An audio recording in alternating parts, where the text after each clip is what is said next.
Texto y contexto, una enseñanza seria y profunda de la palabra de Dios, con el pastor César Castañeda. No os conforméis a este siglo, sino transformaos por medio de la renovación de vuestro entendimiento. Texto y contexto presenta Iglesia Cristiana, Palabra y Renovación.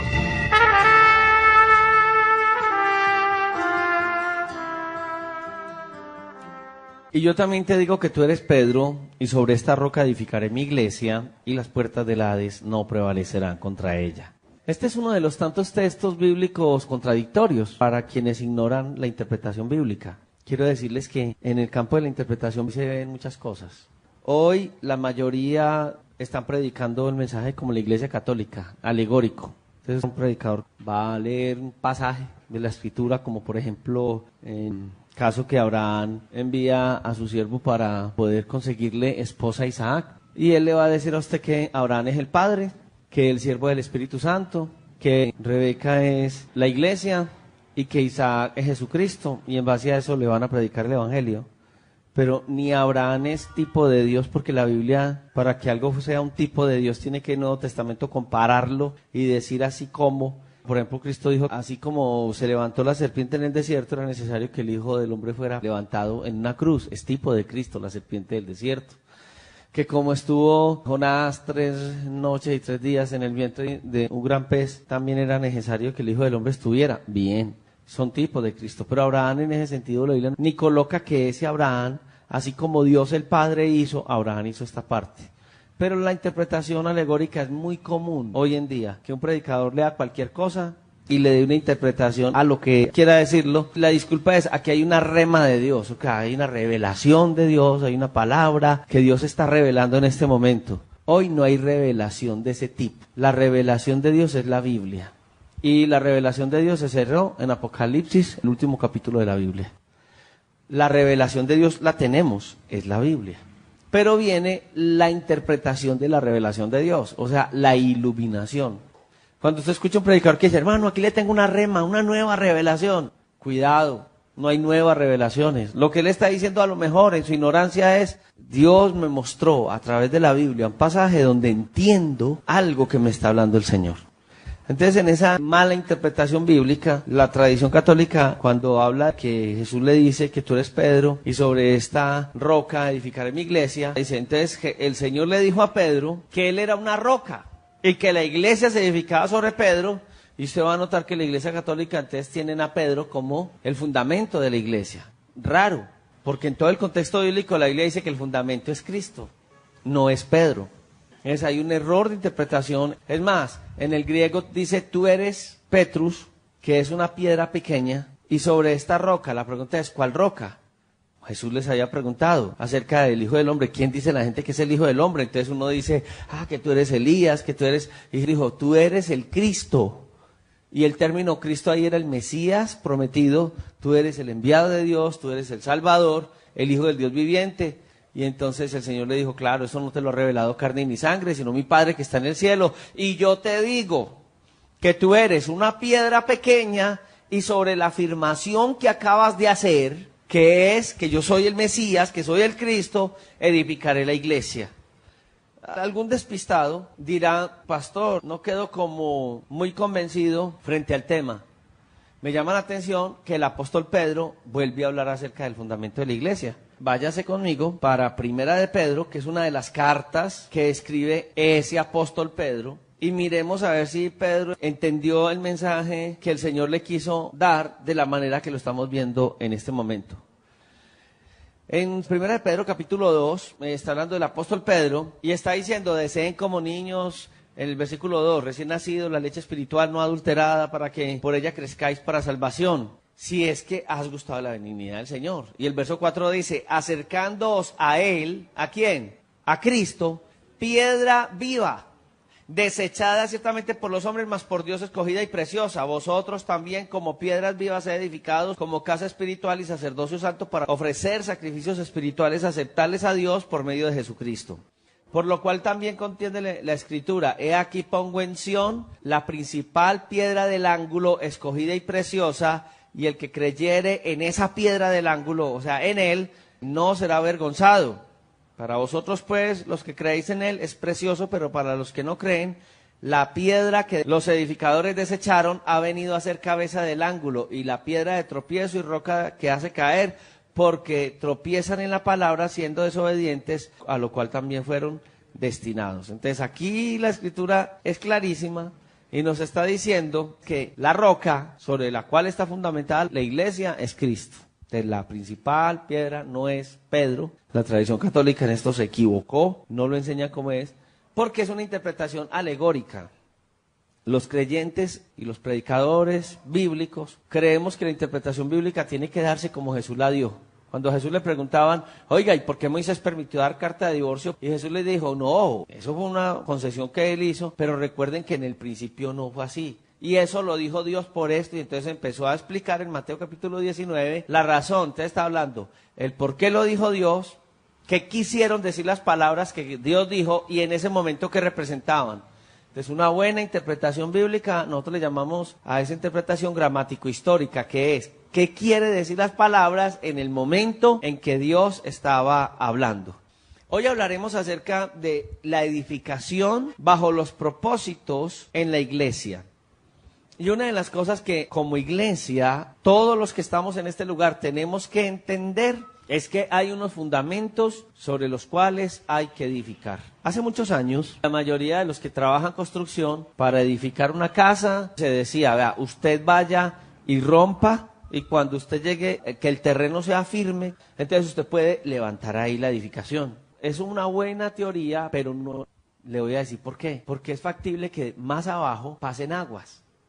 Entonces, al pasar el tiempo, en los avances de la ingeniería, las cosas ya no se hacen así. Usted va a edificar y lo primero que usted debería hacer es un estudio de suelos y saber si realmente para edificar ese es terreno firme. Ya no está el concepto anterior. Y ese concepto es mejor porque ya se construye para que la edificación dure muchos años. Entonces, lo que se hace es un estudio de los suelos, del terreno, y de acuerdo al terreno, si usted ha notado, en ciudades como Medellín se han venido edificios muy altos. Porque el que construía decía, bueno, si yo construí aquí y cavamos tantos metros, pues aquí al frente yo puedo construir de la misma manera, cavo tantos metros. Pero no, hermano, usted va a notar que en las construcciones hay un grupo de personas que son muy diestras, que se meten a unos grandes huecos que se hacen, sacan tierra y ellos se entierran también y pasan una semana y sacan hasta que llega un punto donde ya. Y desde ahí empiezan a tirar concreto y varilla. La construcción se pega como 3 o 4 meses y no hay nada. Pero cuando ya esas varillas salen con concreto, pues ya van subiendo. Y usted va a ver que en un ratico van a edificar de para arriba. Es más difícil el fundamento que ya la parte superior. Usted ya viene formaletas y eche. Lo más complicado es lo más profundo. Y estamos hablando de una iglesia como el Centro de Alabanzas. Tenemos que hablar cómo edificar de una manera que lo que se haga sea permanente. Hoy en día hay un boom de crecimiento de iglesias. Yo no sé si usted lo nota, pero eso llega a una cuadra, llega un señor y alquila un local, trae 100 o 200 sillas, se trae unos 4 o 5 músicos. A veces los muchachos o los músicos que vienen son personas de no muy buen comportamiento en la fe, pero tocan muy bueno. Tocan rock, rap, merengue, bachata, vallenato, lo que a la gente le llama la atención, y eso es así al principio. Y se traen 2 o 3 milagreros, entonces usted ve que la iglesia rápidamente se va a llenar de gente que conoce de Dios, pero no tienen a Dios. Porque hay una diferencia entre el ser y el hacer. Entonces usted va a ver en iglesias gente que trabaja mucho hacia afuera, gente que habla muy bonito de Dios, pero le pegan a la esposa. Hay que entender los principios de la palabra y ponerlos en práctica. Lo primero que yo me tengo que ganar cuando llego al Señor es a mi familia. Y la debo ganar con el testimonio, no maltratándola y mandándola todos los días para el infierno. Porque, hermano, la gente no cambia. Cuando hablamos de esos fundamentos, y ese fundamento que Jesús le dijo a Pedro, que él dijo, tú eres el Mesías, tú eres el Cristo. Es más, yo quiero decirle, la Biblia Reina Valera 60 no nos traduce como el texto recibido, texto recepto. El texto recibido dice, Jesús, no Jesucristo, sino Jesús el Cristo. Porque ellos esperaban al Cristo. Y el Cristo era el Mesías. Porque Dios les había dicho que a través del Mesías Él iba a redimir al hombre, que el Mesías iba a ser, porque el Mesías representaría para ellos un rey, un sacerdote. El Mesías representaría para ellos la redención. E Israel esperaba. Entonces Jesucristo era Jesús el Cristo. Y cuando Pedro presenta a Jesús y dice, tú eres el Cristo, Jesús es Salvador y Cristo es Mesías. Jesús es el Mesías Salvador, el que iba a hacer la obra en sus vidas. Entonces, cuando lo da a entender, entienden que el fundamento de la iglesia nace en ese reconocimiento nuestro de que Jesús es el Mesías. Ahora, cuando dice sobre este fundamento que es de que Jesús es el Redentor, que Jesús es el Salvador, yo edificaré mi iglesia. Entonces, la iglesia es algo que Él vino a edificar y es algo que tenemos que tener presente. La iglesia no la edificamos nosotros. La iglesia no está fundamentada en doctrinas humanas. La iglesia no está fundamentada en que usted o yo digamos, a mí me parece, yo creo, a lo mejor la Biblia quiere decir esto, sino que es lo que verdaderamente Él está enseñando la Biblia, porque el que edifica la iglesia es Jesús. Nosotros somos coayudadores, ayudantes, pero realmente Él es el Mesías. En Corintios nos vamos a dar cuenta que Él para edificar la iglesia utiliza instrumentos. ¿Qué se necesita para hacer una cama? Se necesita un carpintero. ¿Pero qué necesita un carpintero para hacer una buena cama? Una herramienta. Si no hay buenas herramientas, no sirve.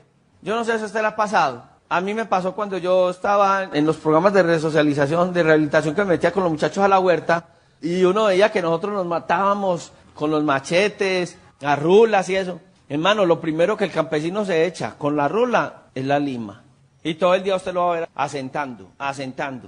Y un machetazo o una rulía, pues una sentada de la rula, eso bajaba el pedazo de la hierba y eso que no es fácil. La hierba seca es muy... A ese le rebota un machete a uno.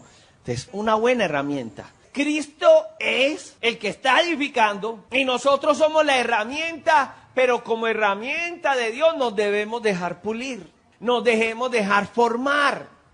No podemos apoyar la obra del Señor a nuestra manera, porque no lograría el Señor a través de nosotros el objetivo que tiene, edificando, afectando nuestras vidas. Entonces, en 1 Corintios 3, del verso 10 al 14, dice, conforme a la gracia de Dios, está hablando Pablo, yo, como perito arquitecto, puse el fundamento.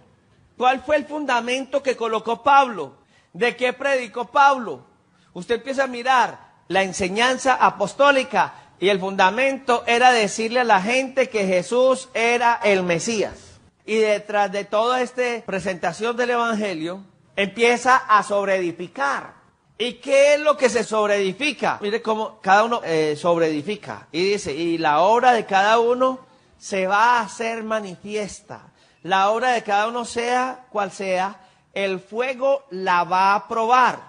Si permanece la obra de alguno que sobreedifica, recibirá recompensa. O sea, de acuerdo a los materiales con que nosotros construyamos, va a ser la fortaleza de lo que hemos construido. Hoy hacemos construcciones antisísmicas. Anteriormente, hermano, un terremoto, un temblor. En el fundamento de lo que está hablando la palabra, va a venir el momento de la prueba. Cuando el Señor edifica la iglesia, Él nos va a probar. Y el texto está diciendo que su fe va a ser probada. Entonces usted como creyente, a su vida le van a llegar pruebas. ¿Pruebas de qué tipo? Emocionales, económicas. En cualquier área le va a llegar. Y con eso se va a saber si lo que se está edificando en su vida tiene un buen fundamento. Ahora, Dios utiliza para edificación de la iglesia a la iglesia. ¿A quiénes usará Dios para edificar la iglesia? ¿Al pastor? ¿A los maestros? Dios también para edificar la iglesia utiliza a esos hermanos difíciles. ¿Usted ha visto cuando se está haciendo en madera? La madera viene muy tosca. Entonces la madera lo primero que le pasan antes de empezar a construir es que la pasan por un cepillo grande, una máquina que le llaman el cepillo. Le quita lo áspero, la cáscara, y a medida que se va trabajando, entonces ya se tiene que cepillar. Pero yo le digo una cosa, antes de usar el cepillo, hay maderas que necesitan un cepillo muy grande. que sea fuerte. Ese cepillo grande se llama una garlopa. El cepillo pequeño es este que ya uno va puliendo. Y después del cepillo va a venir una lija gruesa, una lija más o menos, una lija bien suavecita. Todo en el proceso de la... Pero hermano, hay garlopas y la garlopa es ese cepillo que va a arrancar grandes pedazos en la madera. ¡Zah! En la iglesia el Señor va a usar a los hermanos garlopas. Porque hay unos hermanos en la iglesia que háganme el favor. Señor, llévatelo, te lo mando. No es hermano, es bendición. Porque es hermano, lo va a usar Dios para pulirlo a usted. Y es que no va a cambiar. Hermano, a lo mejor, en la comparación que Dios habla de los miembros del cuerpo como los miembros de la iglesia de Cristo, dice que hay miembros para usos viles y otros para usos honrosos. Hay gente en la iglesia que estorba, pero realmente al que va a crecer en el Señor, esos hermanos lo ponen a uno a prueba todo el tiempo. Pero cuando esos hermanos ya uno pasa junto a ellos y ellos siguen siendo lo mismo y a uno ni lo tocan, es porque uno ha crecido en el Señor. Es porque Él seguirá siendo el mismo, pero es ese proceso para otros. Esa persona a lo mejor no va a cambiar. A lo mejor ni siquiera es un hermano, es alguien que asiste a la iglesia, que viene y fastidia y molesta. No ha nacido de nuevo, no es salvo, pero está en la iglesia y Dios lo usa. Hermano, Dios usa al diablo. ¿Usted no se acuerda de la vida de Job? Estaba por allá, vienen los hijos de Dios, le dan la vuelta a la tierra y viene Satanás. ¿De dónde viene Satanás? De dar una vueltecita. Qué bueno. ¿Usted sabe quién le echó el diablo a Job? Dios fue el que despertó a Satanás con la malicia hacia Job. Oiga, Satanás, ¿usted no ha considerado a mi siervo Job? ¿Job? ¿Por qué? Vea, un hombre así, no hay otro. No, señor, déjeme dar otra vueltecita, pero déjeme hacer lo mío. Vaya pues. Eso sí, no lo vaya a matar, ¿no? Pero vaya a dar una vueltecita. Esa vueltecita salió costosa. Los ganados, fue perdiendo todo, hasta los hijos los llegó a perder. Lo que para algunos de nosotros debió haber perdido Job, no lo perdió. La mujer de Job era como así. Porque mire que en el proceso de la vida de Job ya no venía a bendecir su vida, sino que venía a fastidiar. Dios usó al diablo. Usted mira el proceso de la vida de Job y se da cuenta qué fue lo que pasó.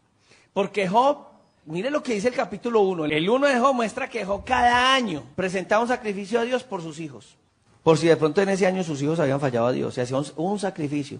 Y tenía 7 hijos. Y entonces mataba 7, digamos, terneros por si de pronto. Lo presentaba, ese era el regalo que le hacía él a Dios por sus hijos. Hermano, era un hombre fiel. ¿Cuántos quisiéramos que hablaran bien de nosotros? Pero usted empieza a mirarle de Job, que después la vamos a estudiar, y se va a dar cuenta que a medida que se acercan los amigos de Job, que eran unos amigos todos raros, a veces no sabíamos si eran amigos o enemigos, empieza Job a justificarse. Es que yo he hecho, es que yo he dado, es que yo me he entregado. Y a medida que Job va caminando en la vida, se da cuenta que él no era nada. Y tiene Job que reconocer lo que él era. Ya cuando pasa toda esa prueba y en el capítulo 42, mire la expresión de Job. De oídas te había oído. Y nosotros envidiando a Job. Porque había un problema de corazón, que él creía que la salvación dependía de él, no de Dios. De lo buena gente que él era. Tuvo que entender que la salvación venía de Dios y mire las súplicas y todo en la vida de Job. Y Job termina diciendo, pero ahora de verdad te puedo ver, mis ojos te ven. De nosotros a veces nos creemos el cuenta de que somos muy buenos hermanos. Y a veces alguno que ayuna dice, y Julano no ayuna. Hermano, démosle gracias a Dios que al menos nosotros 2 o 3 ayunamos. Porque, vea, Julano, verano, con razón. No es así. Si no fuera por la misericordia de Dios, todos hubiésemos sido consumidos. Antes no ayunemos, porque si la cosa es así, hermano, uno no ayuna para tener poder. No, yo necesito que el Señor voy a ayunar para que me dé poder. Ninguno de nosotros va a ser He-Man, o el hombre nuclear, o va a ser alguno de esos personajes. No, el poder es de Dios. Entonces, ¿para qué yo ayuno? Para reconocer mi situación, para humillarme delante de Dios. El ayuno es como cuando yo estoy en la cocina y tengo trastes sucios, que necesito un buen jabón y una buena esponja. Entonces el ayuno me limpia. En el ayuno me doy cuenta quién soy yo. Y Dios es el que me va a lavar. Depende de Dios, no de nosotros. Yo como perito arquitecto, dije Pablo, puse el fundamento, porque eso es la prueba de un buen ministerio, colocar el fundamento que es Cristo.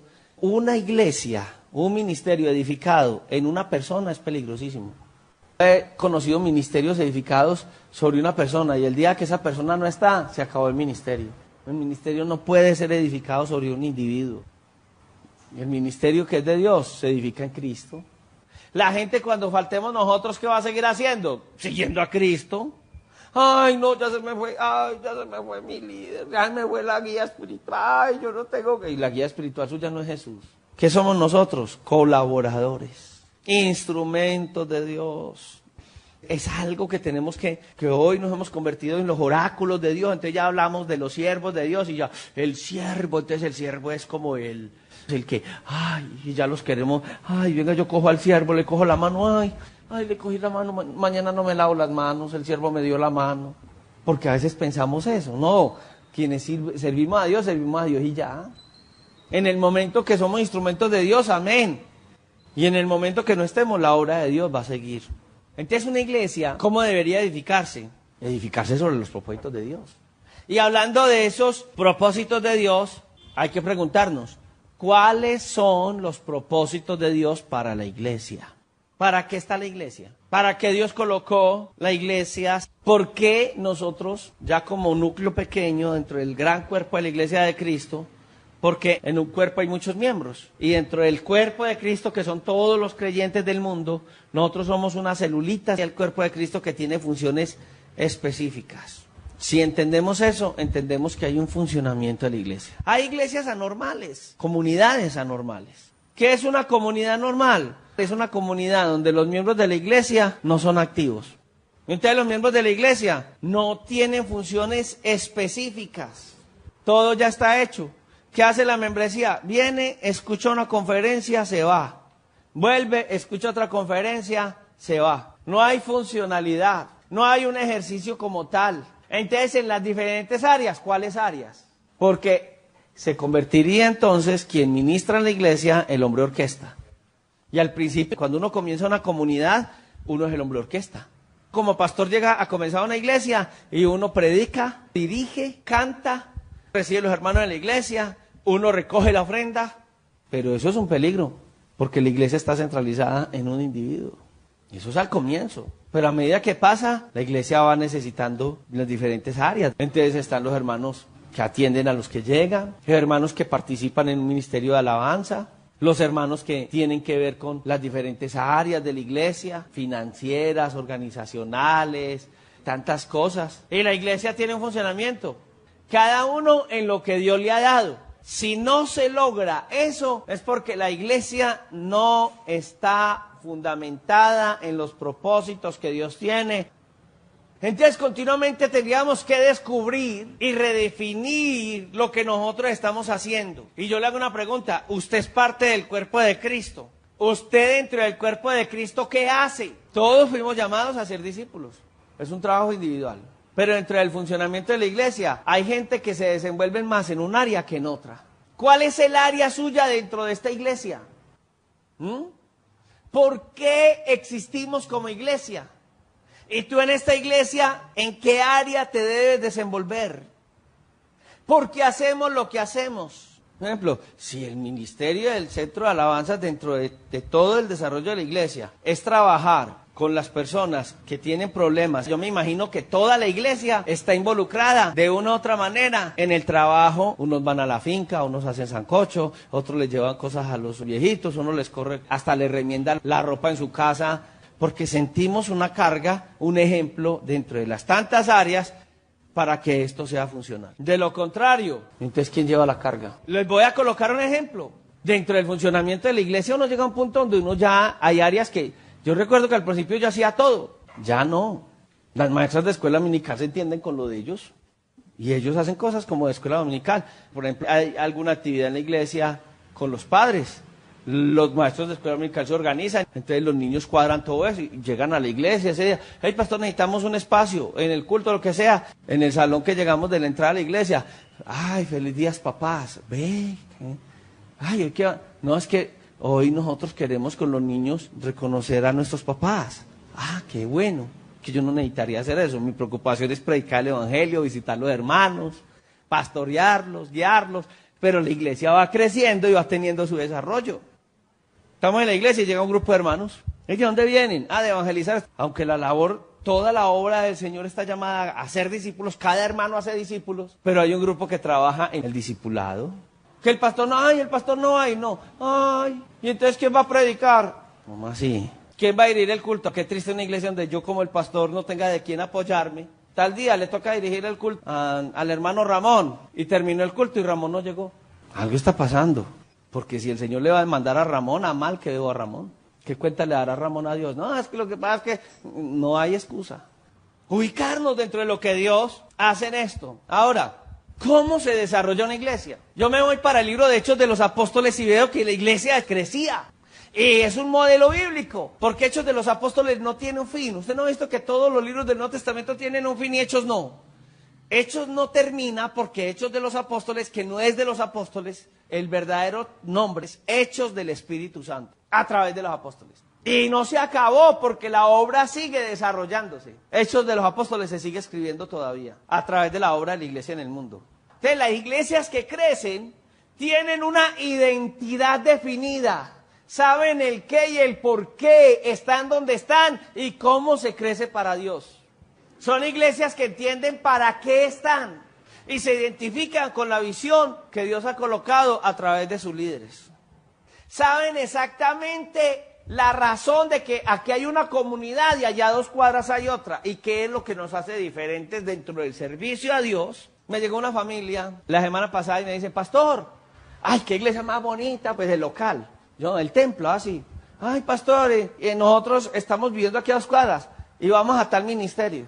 Va, qué bien. Nosotros queremos estar en esta iglesia, queremos ser miembros de esta iglesia, ya nos bautizamos, porque venimos de Bello, no sé qué, hasta Sabaneta, muy duro. Entonces, podemos ser miembros de la iglesia. Momentico. Démonos un espacio de 2 meses. Empiecen a asistir a la iglesia. ¿Y cómo así, pastor? ¿Por qué? Porque es importante que ustedes sepan quiénes somos nosotros y nosotros sepamos quiénes son ustedes. Observémonos. ¿Por qué? Porque ustedes van a ver si lo que nosotros en la iglesia, Dios nos ha guiado, Dios nos ha mostrado, la visión de la iglesia, usted se identifica en ella. Hay gente que ha nacido entre nosotros y nacen con el ADN. ¿Por qué no traigo músicos de otras iglesias? Porque tenemos una característica. No voy a traer un loco, un peludo, un muchacho desordenado que mientras estamos en el culto sale para allá a tomarse una gaseosa. Porque tenemos una forma de adorar a Dios. El músico tiene que llegar primero, orar, adorar, estar en el culto, escuchar la palabra, ser devoto. Y ese ADN lo va a recibir en la iglesia. Si alguien tiene que ser formado. Y a lo mejor tiene que sentarse en la silla 1 año. ¿Usted no ha visto esos músicos de hoy en día? No lo formaron. Llegó quién, fulano de tal, la trae más así. Hagamos un concierto el lunes y ya es miembro de la iglesia. Los dañan, son buenos hombres, tienen un buen sentimiento, querrían venir, tienen el ánimo. ¿Quién los dañó? Nosotros.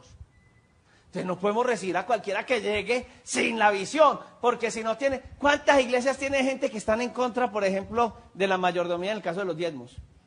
Y usted los ve y, ¿cuáles diezmos? Oigan a esto, ¿qué dan? No, yo no los doy. ¿Qué se enseña en esta iglesia? ¿Qué principios hay? Y hay gente que escucha y dice, él dice eso, pero qué cuento. Yo mañana hago esto, O sea, no se identifican con la visión. Esa gente no son de acá, aunque están acá. En la visión, en el trabajo, en el ir, en el hacer. No entienden la razón de ser de esta iglesia. Pero cuando está ubicada en esa manera, se entiende y se sabe y se comparte la visión. Entonces hay gente que está confundida y no saben por qué existe la iglesia del Señor. Les gusta porque pasamos bueno. Es más, usted no nota que hay gente que aquí en los cultos se duerme. Yo al principio me enojaba. Los que se duermen, o sea, despiertan, no van para la casa. Y yo un día dije, a lo mejor en la casa no duermen y aquí vienen a descansar. Tal vez no van para el cielo porque ni siquiera entienden la palabra, no la disciernen ni nada, pero al menos aquí descansan, démosles descanso, no me los molesten, déjenlos roncar. No se salvará, pero al menos vienen a un spa espiritual, digamos así. Pero mire la gran diferencia de eso a alguien que está en lo que está, que sabe a qué vino, que sabe qué es, que usted lo va a ver, sí, habrá momentos en que, pero habrá momentos donde esa persona, entre el crecimiento, tienen esa parte. Entonces no venimos a tener compañerismo solamente. ¿Hay compañerismo en la iglesia? Lo puede haber. Y la pregunta es, ¿por qué usted viene a esta iglesia? ¿Por qué usted cree que es parte de la familia del Señor? Hay 5 porqués para redescubrirnos y redefinirnos. 1, Primera de Corintios 1:10 nos va a hablar para qué nos reunimos en la iglesia. Y dice, para que habléis todos una misma cosa y que no haya entre vosotros divisiones, sino que estéis perfectamente unidos en una misma mente y en un mismo parecer. Entonces lo primero que hacemos para al llegar a la iglesia que nos va a ayudar es que nos edificamos moralmente, que la escritura nos va a estructurar, porque cuando nosotros tenemos el mismo hablar, es como cuando descendió el Espíritu Santo. ¿Cuál era la condición para que descendiera el Espíritu Santo? O al menos descendió, y dice ¿por qué? Porque estaban unánimes. Unánimes es un mismo pensamiento. Unánimes iban hacia una misma dirección. Unánimes porque había una unidad en el Espíritu. Y cuando hay unidad entre nosotros, no hay conflictos. Todos trabajamos en diferentes áreas. Es bueno no llegar a la iglesia. Yo hoy me siento contento, aunque faltan muchas cosas, pero me siento muy contento. Porque yo no tengo que... Llego a la iglesia a las 7:30 y ya hay desayuno. Yo llego y desayuno en la iglesia. Los líderes a las 8 de la mañana ya están allá orando. Alguien faltará porque se enfermó o algo. Y el que no funciona, entonces no es parte del liderazgo. Porque no está dispuesto a pagar un precio. Bien. El culto, cada cual en su lugar. El del sonido está por allá. Llegó temprano. Si tiene alguna dificultad, algo tiene un pupilo que lo reemplaza. Lo llamó desde antecitos. Cada cosa en su lugar. Los maestros, ya cuando están los muchachos en el salón, ya tienen organizado su saloncito, sus materiales, sus clases. No improvisan. Hay alguien que les coordina. Hay un trabajo de formación en ellos. Hay unas metas claras, hay unos propósitos claros, hay unos cronogramas que ellos van trabajando ellos mismos y los van trazando. Es una iglesia viva, hay vida. Tiene que haber toda una formación y una lucha dentro de esos criterios. Porque eso reduce conflictos. Los propósitos de Dios tienen que ser conocidos por todos. Nada desanima más que una persona que no sepa ni por qué está ni para qué está. Ni qué está haciendo. Entonces ya vivimos bajo programas y los programas desmotivan.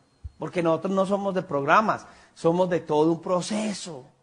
Nosotros no somos una empresa con un trabajo, porque ya me están diciendo, de pronto alguien dirá, ay, no, entonces es como una empresa que tiene su gerente. No, somos un organismo. Pero hermano, mire qué tan perfecto el organismo. Usted come un alimento. Yo le hago una pregunta. ¿Usted sabe dónde está lo que se comió ahorita? Es como cuando uno maneja carro.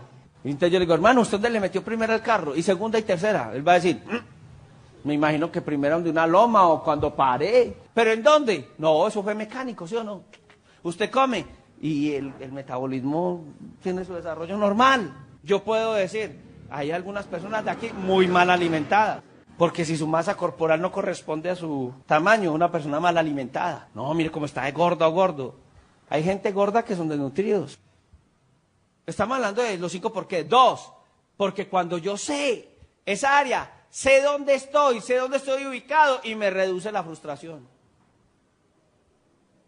¿Usted sabe en esta iglesia cuál es su área? ¿En qué usted es efectivo? O usted es igual que esta banca. Es más, esta silla puede hacer más que usted, porque al menos la silla está esperando que alguien se le siente. Usted no sabe ni a qué vino. Es como un mueble. Si cantó, cantó. Si se habló, se habló. Si se dijo amén, no sabe ni por qué, pero todo el mundo dijo amén. Pero mire que la Biblia dice, tú guardarás en perfecta paz a aquel cuyo pensamiento en ti persevera. Isaías 26:3. ¿Por qué? Porque nosotros debemos entender en el área que Dios nos colocó. Porque lo contrario, hoy estamos animados, mañana no. Y si no tenemos la libertad de desarrollar los talentos que Dios nos ha dado, entonces empieza a llegar a nosotros el desánimo. Y un día estamos contentos, queremos hacer, y al otro día, ya me bajaron todo. Hermanas damas, trabajen como quieran. Y a la semana, no, lo que están haciendo no sirve. ¿Qué hace con las damas? Entonces dice la Biblia, el hombre de doble ánimo es inconstante en todos sus caminos. Uno es que la persona sea de doble ánimo, pero otro es que la persona sí o no, entonces yo ¿para dónde voy? Entonces también funciona ahí el texto que dice, no, se vuelve inconstante, no es ubicada, no se ubica la persona como tal. Cuando yo defino esto y cuando yo entiendo el porqué, voy a hacer lo que estoy haciendo para el Señor concentrado. Son prioridades. Por ejemplo, en la iglesia, algunas veces tengo hermanos que participan de 2 ministerios. No, hermanos. ¿Cuál es el prioritario suyo? ¿La alabanza o la escuela dominical con los niños? No, los dos. Hermano, a medida que está creciendo el grupo de alabanza, necesitamos más tiempo para ensayos, más tiempo para formación, más tiempo para capacitación. Y a medida que crece la escuela dominical, usted necesita que le capaciten, que le formen, que saque tiempo para los niños, que visite niños, porque si yo soy maestro de escuela dominical, visito a los niños, voy a la casa, hago llamadas, estoy pendiente de ellos. Ay, no, yo tengo que definirme, no sé, uno de los dos. Pero qué bueno cuando ya he definido, porque yo ya sé en el cuerpo de Cristo, entonces estoy en lo que Dios me mandó a hacer. Todo el mundo no predica, pero hay unos hermanos que enseñan muy bien. Hermano, no hay nada mejor que uno tener por allá, que están los hermanos de Santo Domingo, los hermanos de Manrique, los hermanos del Popular. Allá hay un hermano que en semana se desplaza hasta allá y forma a esos hermanos y a otros. Crece la iglesia. Cuando eso pasa, atraemos la colaboración. ¿Se acuerda cuando se estaba edificando Jerusalén en la reedificación después de que ellos vienen de la cautividad? En Esdras 10:4 dice la escritura, levántate porque este asunto es tu responsabilidad y estaremos contigo. Cuando alguien sabe a dónde va, ejerce liderazgo. La gente le sigue y la gente camina con esa persona. Y ahora, el otro por qué, estamos hablando de los 5 por qué. La edificación moral, 2, reducir la frustración, 3, permitir concentración, 4, la gente se unen a trabajar bajo un mismo eslogan y por último, cuando eso está, se pueden evaluar lo que se está haciendo. Y es bueno, 2 Corintios 13:5 dice, puestos a prueba para ver si estáis en la fe. Y la Biblia enseña cosas, la iglesia primitiva, habían hermanos hasta que servían en las mesas. Usted no ha visto en la iglesia hay pianistas que no han nacido de nuevo. No, hermano, es que no es venir a la iglesia a lo que me guste porque me gusta. Puede que Dios nos haya dado un talento para llevarlo a cabo, pero tiene que haber en nosotros definición. Y eso ayuda a que nosotros, cuando el hermano va creciendo, lo podamos evaluar. ¿Le gustaría que siguiéramos hablando? Porque necesitamos. La Iglesia Cristiana Palabra y Renovación presentó Texto y Contexto con el pastor César Castañeda. Sabaneta, Antioquia. Teléfonos 311-366-2902. Iglesia Cristiana Palabra y Renovación.